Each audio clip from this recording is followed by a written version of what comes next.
work, ThesisGate has now entered 2021. Judicial proceedings are underway in both Taiwan and the UK.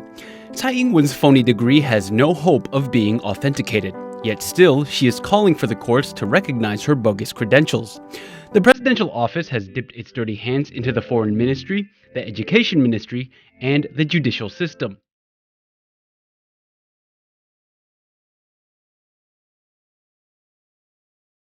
It desperately tries to cover up a 37-year-old case of academic dishonesty. Their actions are like sulfur, eroding the integrity of this country. Though it might seem futile, we must remind the presidential office that honesty is the best policy. They should come forward and explain why a picture in Tsai's autobiography was labeled as taken in London when it was taken in Boston.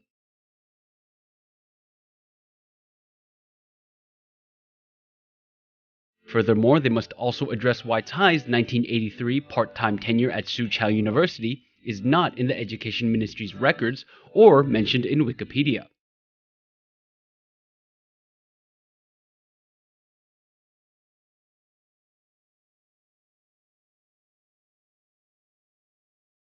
The first ThesisGate-related court case to proceed in 2021 is Professor He Defen's.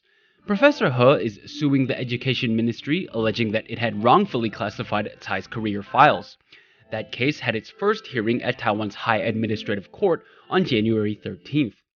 The judges asked the ministry whether or not it had asked Tsai Ing-wen if she was willing to publicize her personal information and submit that information to legal examination. The Education Ministry's lawyer said that he would have to ask the original case handler.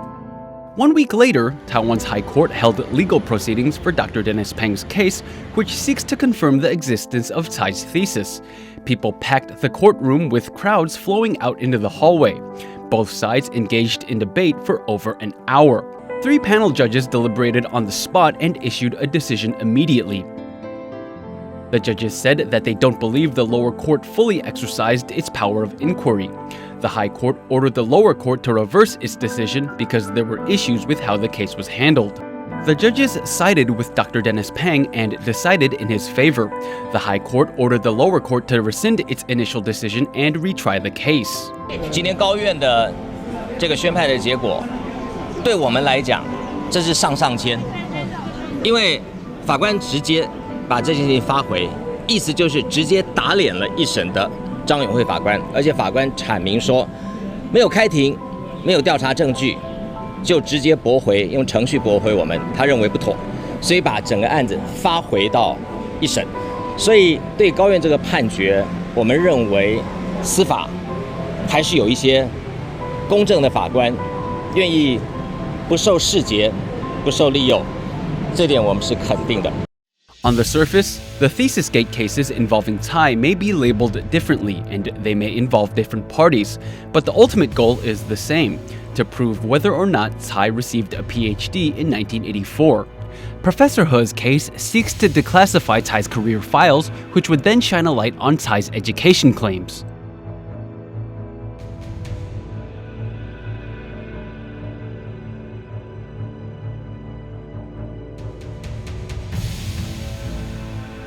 Dr. Peng's case to prove the existence of Tsai's thesis would provide a straightforward answer to whether or not Tsai received a proper PhD.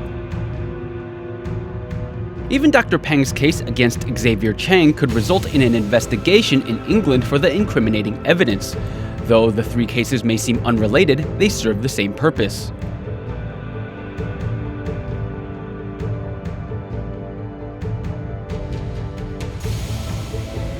Of course, Tsai never imagined her situation would become so dire. That's why District Court Judge Zhang Yonghui dismissed Dr. Dennis Peng's case without hearing it just 4 days after Taiwan's presidential election. Judge Zhang's actions are a sign of judicial manipulation. A person well-versed in the legal realm told us about a high-profile case that had a similar outcome. It was thrown out at the district level without even a hearing.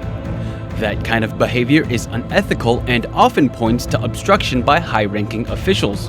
It's no wonder why Tsai Ing-wen wants people close to her to work on Taiwan's constitutional reforms. A person who controls the judicial administration can control personnel allocation within the judicial system. That means they can effectively control the judiciary. Anyone who doesn't fall in line and comply can be relegated to the least desirable positions in the judicial system. There are countless examples of this corruption leading up to the most recent actions by the judiciary.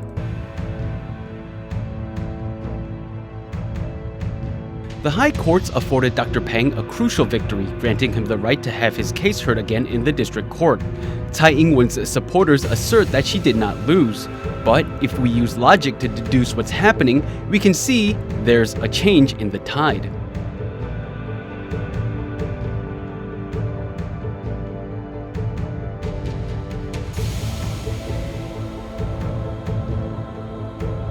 First, on the surface, the High Court ruled that the District Court did not fulfill its power of inquiry. However, it did not deny that it ruled in favor of the legal merits of Dr. Peng's case. If the High Court agreed with the District Court's decision that neither side had legal merit, then it could have just upheld the District Court's decision. That could have finished the ThesisGate movement and would have garnered favor with Tsai Ing-wen.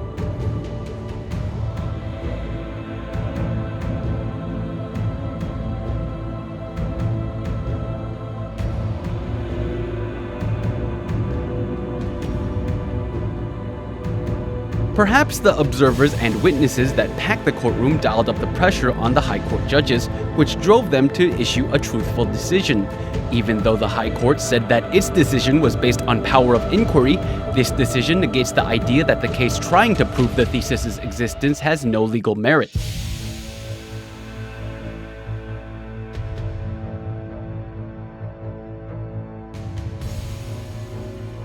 Second, the first thing the judges did during the pretrial hearing was discuss the version of Tsai's thesis in the National Central Library. Our lawyer Zhang Jing said that if High Court judges were willing to investigate the ThesisGate evidence, then she'd be willing to let the High Courts handle the case directly. Tsai's defense boiled down once again to arguing that the case had no legal merit. But now that the High Court has handed the case back to the District Court, will that same argument stand? Can Tsai's side still dodge direct examinations of the evidence? If this case bounces between the High Court and lower court, how will that look to the public?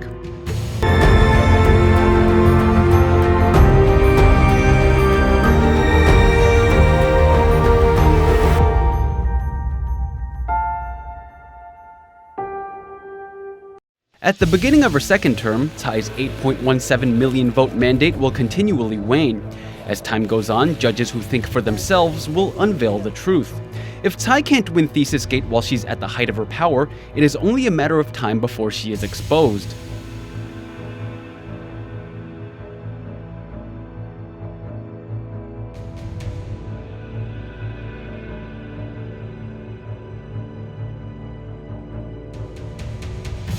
The most telling thing about Dr. Peng's High Court appeal is that the judges issued an immediate decision.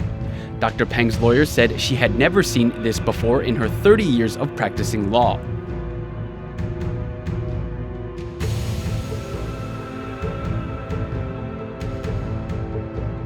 "很少案子法官言辞辩论终结以后当庭宣判，一般都会拖个不是拖，一般都是最少14天，有时候1个月、2个月才宣判啊。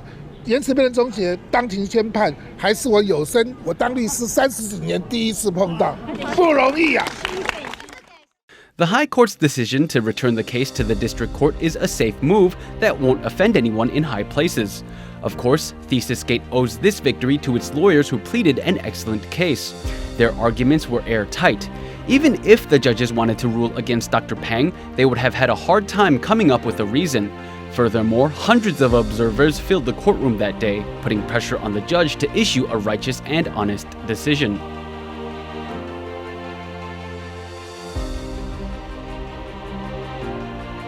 Rare as the circumstance may be, veteran court journalist Huang Yuehong approved of the judge's decision.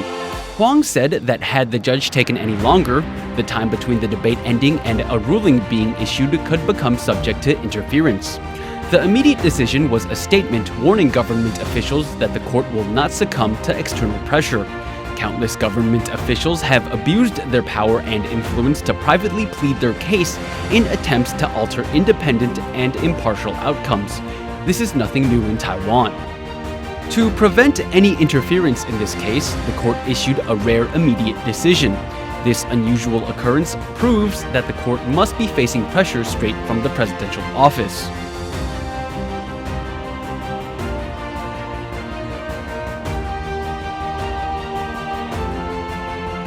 It must be nice to have control over the judicial administration. Tsai is no stranger to that power. It is obvious that Tsai Ing-wen has long had a hand in controlling the judicial top brass. For one, her short list of people to form a committee to select Taiwan's grand justices reveals much favoritism. Tsai hasn't been afraid to call out and publicly scold big-name judges.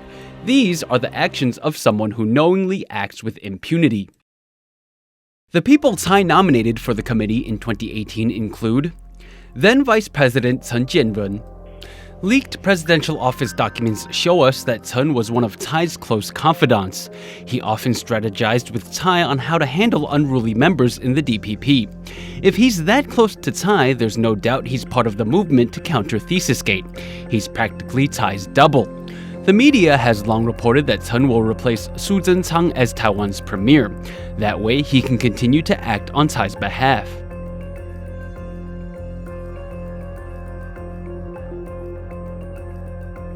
Former Grand Justice Liu Tiezhen. Liu was director of NCCU's law department in 1983. He also submitted many open letters supporting Tsai Ing-wen when ThesisGate first surfaced. The letters were merely a testament to Liu and Tsai's friendship. He wrote about how prestigious Tsai's degree was. What's even more amazing was his memory, as he recalled the name of Tsai's thesis topic. Not even Tsai Ing-wen herself could do that.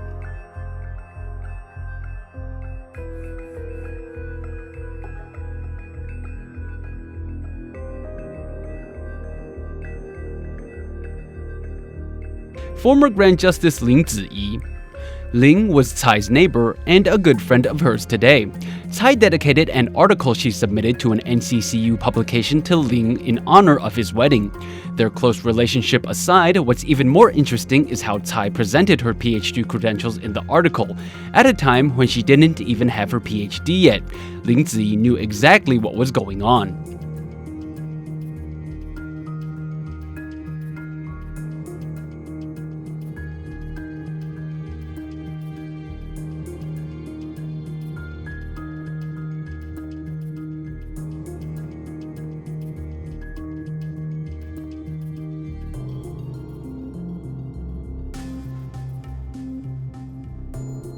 In addition to considering Tsai's control over judicial personnel arrangements, let's once again take a look at the 5-person group who went to London with Tsai in 2011 and where they are now.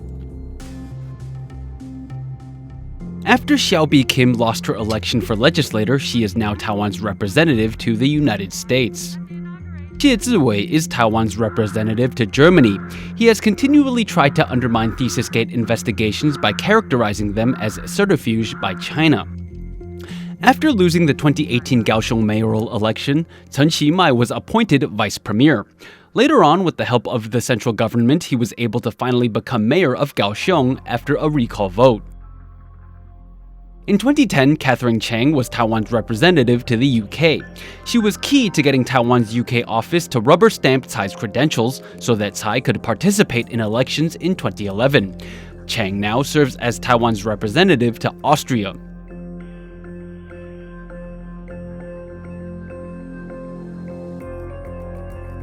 Those who have helped Tsai Ing-wen's deceptions regarding her degree now enjoy high-ranking positions.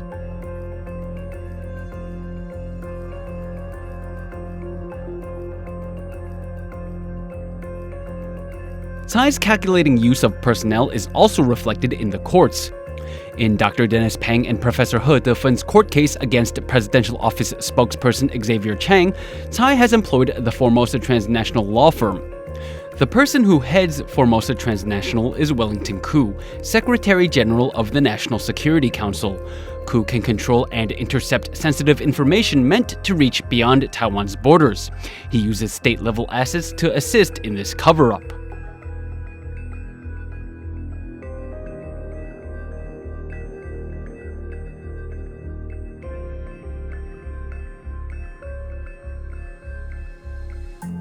When dealing with Professor He's case, Tsai appointed her cousin-in-law Wu Minghong to head Taiwan's Supreme Administrative Court to keep her career files classified.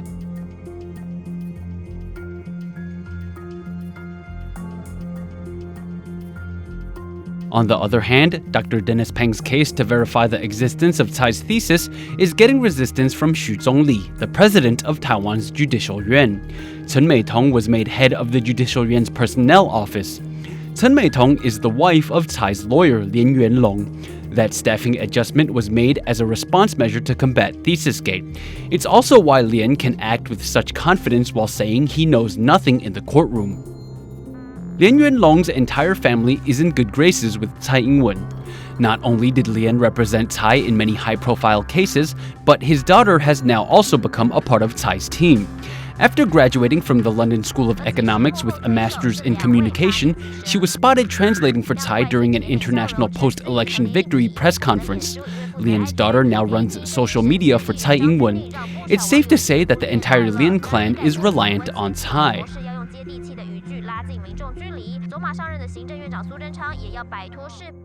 Chen Meitong transitioned from a lawyer to a judge. Under Taiwanese law, only qualified individuals with certain skills can become public servants. When Chen first became head of human resources at the Judicial Yuan, the Ministry of Civil Service said she was not qualified to hold such a position. The Civil Service Ministry said Chen did not fulfill the requirements to become a civil service administrator. She could not go from lawyer to judge to head of human resources.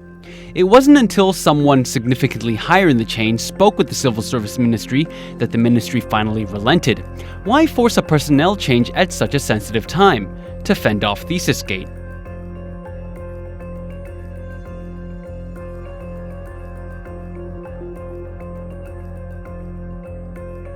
As head of human resources, Chen can promote and transfer judges. It's fair to say that Chen had a hand in installing Tsai's cousin-in-law as head of Taiwan's administrative Supreme Court. The most alarming detail, however, is that the head of human resources has access to the personnel files of every judge in Taiwan. That information can be easily leveraged.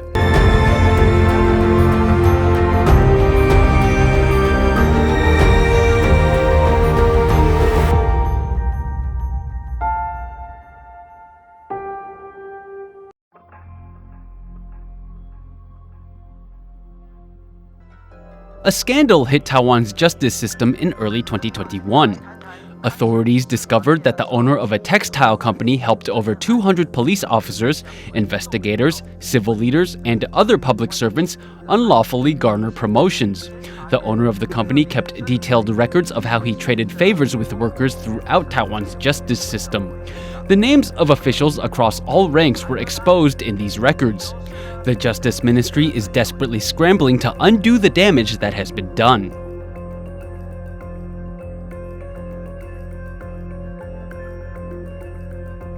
"第四，与案件无关且未购买欧茂中公司股票的其余接受调查人员等4种状况来分别处理。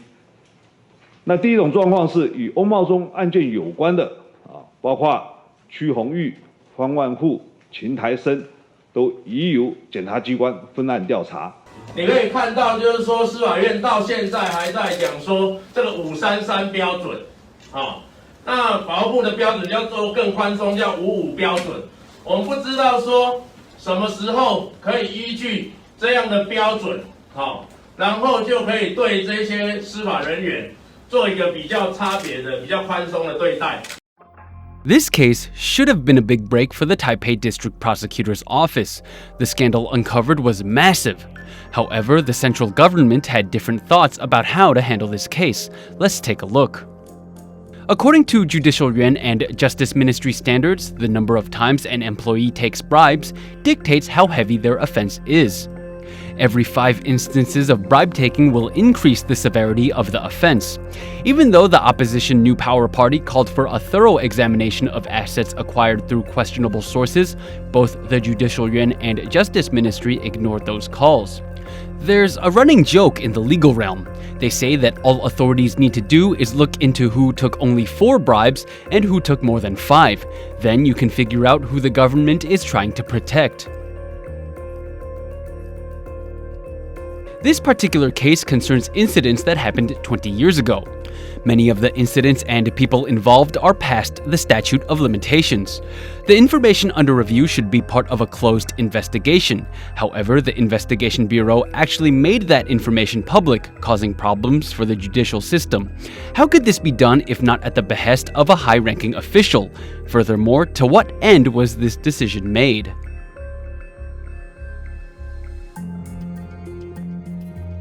During a prosecutor personnel deliberation, High Prosecutor Lin Zifeng boldly proclaimed he was guilty of a crime.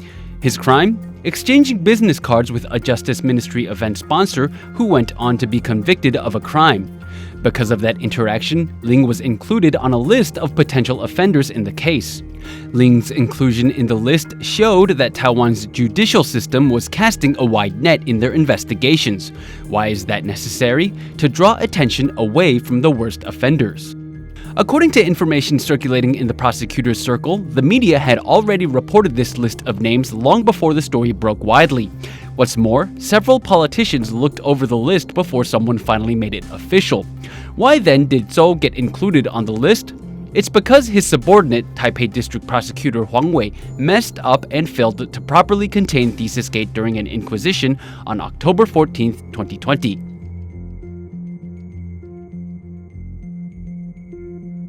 Tsai Ing-wen appointed Prosecutor Huang Wei to handle court cases involving the three ThesisGate scholars, Dr. Dennis Pang, Dr. Huan Xilin, and Professor He Defen.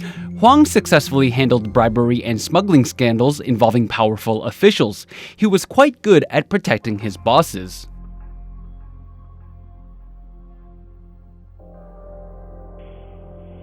Tsai hopes that she can fend off ThesisGate quietly during her final 4-year term.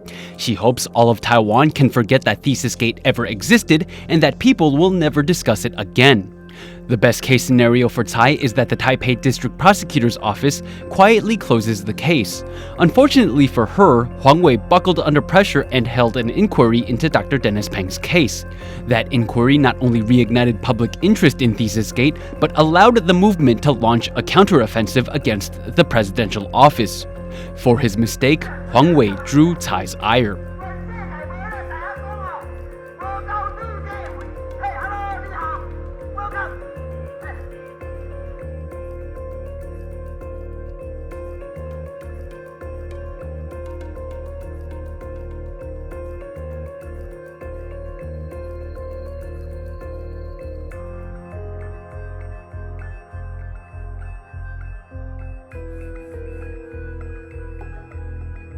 In the case between Xavier Chang and Dr. Pang, the judge ordered steps be taken to acquire evidence from schools in London.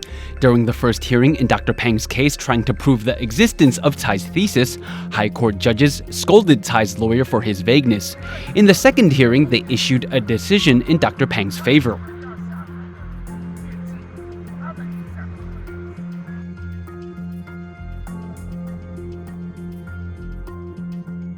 The tides are turning. We see that the judicial system is no longer playing by Tsai's rules.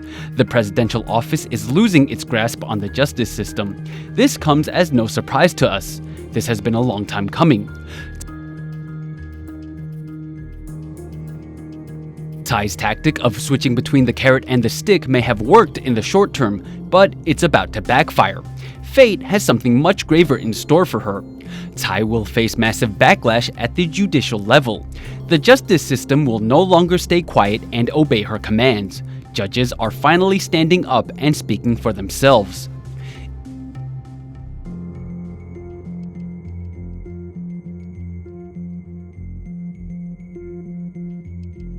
If we can compel one judge to act justly, then it'll only be a matter of time before the rest do as well. However, there is still much work to do.